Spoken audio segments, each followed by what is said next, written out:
And I am finding out for the first time about the Bradford City Stadium fire in 1985. This was requested a lot in the comments. The thumbnail for this was terrifying, okay? This comes on the back end of the Munich air disaster and the Hillsborough disaster. These types of videos are always tough. I try to approach these with the respect that this situation is due. What? Oh! Oh my God. That's huge. This is a tragedy which I've been meaning to cover for a while, as for me it's a very vivid childhood memory. I can clearly remember watching this horrible event unfold live on television. I also had a school friend who was actually there that day, which is probably another reason why I remember this incident so well. Anyone who grew up in Britain in the 80s will remember that television back then had a pretty limited choice. In Britain, you only had 3 channels: BBC One, BBC Two and ITV. Saturday mornings were set aside for kids' TV shows, things like The Banana Splits, Tiz Was and Swap Shop.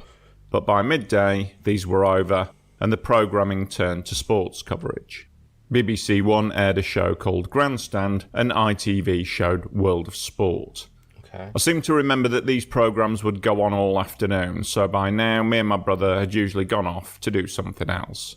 However, this particular Saturday, May the 11th, 1985, I'd come back inside to watch the Bradford City versus Lincoln football match, which kicked off at 3 p.m. My friend from school had told me that the match would be televised, and seeing that his father was at the time the manager of Bradford City Football Club, he was bound to get a good seat. He said we should be able to see him on the TV, as he would be down near the subs bench, close to the pitch. However, just before half-time, something happened that took all attention away from looking for my friend or watching the game. Smoke had begun billowing up in one corner of the main stand, and people began milling around, trying to move away from the area. As the cameras kept on rolling, the first flames appeared, and within just 4 minutes the entire main stand was completely ablaze.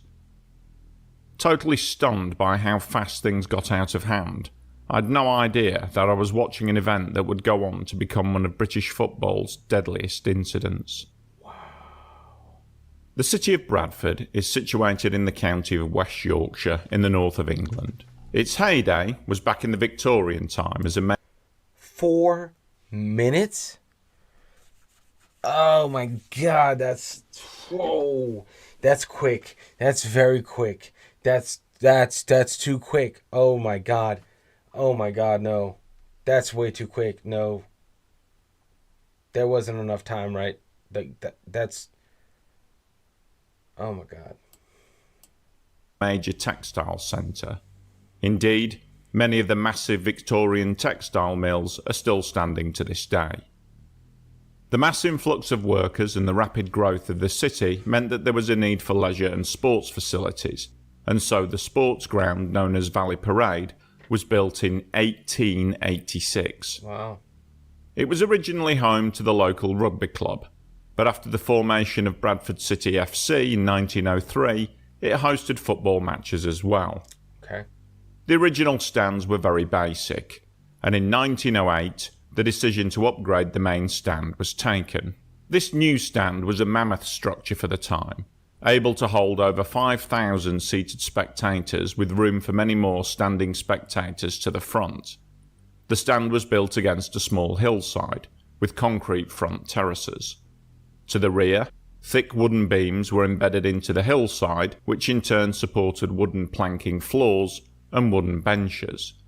There were wooden partition walls and fences set up to divide the seating into blocks, and, to keep out the worst of the British weather, the entire structure was covered in a wooden roof coated in layers of bitumen and roofing felt.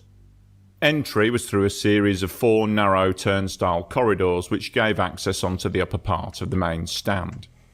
And it was this structure, basically unchanged for almost 80 years, which still stood as the main Valley Parade stand on that fateful Saturday in May. Now, the early years of the 1980s had not been kind to Bradford, with the club struggling to get out of the bottom league tables. By 1983, the club was on the brink of bankruptcy. However, a crowdfunding campaign saved the club and Bradford FC began to turn things around. During the 1984-1985 football season, they enjoyed an unbroken winning streak of 13 games. Wow. And they won their first championship title since 1929. It was this trophy win which had drawn bumper crowds and the TV cameras to Valley Parade on that Saturday, as prior to the game beginning, the awards ceremony would take place. It had been so long since the Bradford team had lifted any trophy that the attendance that day was almost double the average, with over 11,000 fans present, as opposed to the normal figure of around 6,000. Many long-time Bradford fans of the older generation were there, having made a special effort to turn up to see the presentation and to watch the match against Lincoln. The match kicked off just after 3 in the afternoon, and 40 minutes later, as the first half was drawing to a close, there appeared the first signs that something untoward was happening up in the top area of G Block in the main stand. Smoke could be seen coming from underneath the rows of benches, and the crowd in G Block were suddenly surging forwards towards the pitch. As the match continued, flames became visible. A small section of the wooden benches were on fire. John Helm, the match commentator, suddenly noticed the commotion, switching from commentating on the match to the chaos that was spreading in G Block. He said, "We've actually got a fire in the stand, and that looks very nasty indeed." Due to the constant threat of football hooliganism back in the 1980s, most football matches had a significant police presence, and this game was no exception. Okay. Police officers quickly moved to evacuate the crowd from the area around the burning benches, but no one had any idea just how quickly the blaze would escalate. It was a windy day, and the fact that so much of the main stand was built from wood led to the fire spreading with almost unbelievable speed. Wow. In under a minute and a half, the fire had set the tar-covered roof ablaze, and the flames simply swept through the roof space, faster than anybody could outrun them. The burning roof now began to shower flaming timbers and molten tar onto the crowd below, who were by now scrambling for their lives for the safety of the open football pitch. Things were happening so fast that people seemed not to realise how serious it all was, leading to bizarre footage of fans on the pitch laughing and waving to the TV cameras as the stadium fire raged just behind them. What? Watching the footage, you can hear the crowd still whistling, laughing and singing, even as badly wounded people are being dragged away from the inferno. Would-be rescuers were being seared and blistered by the incredible radiant heat coming from the blaze, but still they risked their lives to try and rescue as many as possible from the inferno. Survivor Martin Fletcher recalled the bravery shown that day. These people had all gone to a football match, like we had, to watch their team lift a trophy, but many reacted in that sudden hell to save lives. Shoot. They were the heroes of the Bradford fire. Wow, man. Initially, it was hoped that there were only injuries and that nobody had been killed, but over the following hours and days it became clear that this was not the case. Oh, no. In total, 56 people had lost their lives. Oh, Most of them were the ones who had tried to flee by going back through the turnstile corridors, which became jammed in the crush to escape. Martin Fletcher lost his father, uncle, brother, and grandfather that day. Oh, my God, man. Over 260 people were injured, with nearly all suffering some degree of burning or lung damage from smoke inhalation. It had taken only 5 minutes from the start of the fire to the collapse of the roof and the total destruction of the stand. By the time the first members of the fire brigade arrived, they could only stand and watch as the entire structure burned to the ground. Wow. The inquiry into the disaster quickly established the following facts. The main stand at Valley Parade was known to be dangerously outdated and that it did not comply with fire safety regulations of the time. Yeah. The irony is, work to begin demolishing the old Valley Parade stand was scheduled to begin just a few days later on the following Tuesday, May the 14th, as Bradford's winning streak and trophy win had finally provided the funds for a new main stand. Oh, my God. There had also been repeated ignored warnings about the amount of litter which had accumulated beneath the benches. Apparently the space beneath the wooden floor and seating was pretty much knee-deep with old wrappers, leaflets, plastic cups, and other assorted rubbish. The actual cause of the fire was determined to have been a dropped cigarette. An Australian man, Eric Bennett, who was visiting relatives, had bought tickets to the match for him and his son. He'd dropped the end of a cigarette on the floor, intending to crush it, but instead it fell through a crack in the wood, down onto the rubbish under the floor. Having noticed a wisp of smoke coming up from beneath the planks, Bennett emptied his cup of coffee down through the crack, and he got his son to do the same. This, they thought, would surely put out the smouldering cigarette. However, a couple of minutes later, he heard the ominous whoomph of igniting flames, and he saw renewed and thicker smoke now starting to come from a wider area of flooring. He quickly left to find a match steward, but by the time he found one, the whole area was already on fire. Looking around for a fire extinguisher proved fruitless. They'd all been removed to prevent vandals from spraying them around during the football matches. The disaster led to a smoking ban at all football grounds where the old wooden stands still existed, and it also led to many of the older style wooden benches being replaced over the next few years, and an overall improvement in fire safety at sports venues across the UK. One thing to mention here, though, is that at least Valley Parade did not have a security fence surrounding the pitch. Yes. Many football clubs at this time had installed them to prevent hooligans invading the pitch, which was a common problem during the mid-1980s. With well over 3,000 spectators in the main stand when the fire broke out, if there had have been a security fence at Valley Parade, I don't think it's an exaggeration to say that the death toll would have been well into the many hundreds, if not thousands, of victims. Yep. As the fire was determined to have been an accident, the police did not release the name of the man who started the fire, Eric Bennett, for over 30 years. However, I imagine that he probably suffered enough with the knowledge of what he had done, weighing on his mind for the rest of his life. As for my friend, well, he was back at school on Monday with not a scratch on him. We all crowded round, wanting to hear all about it.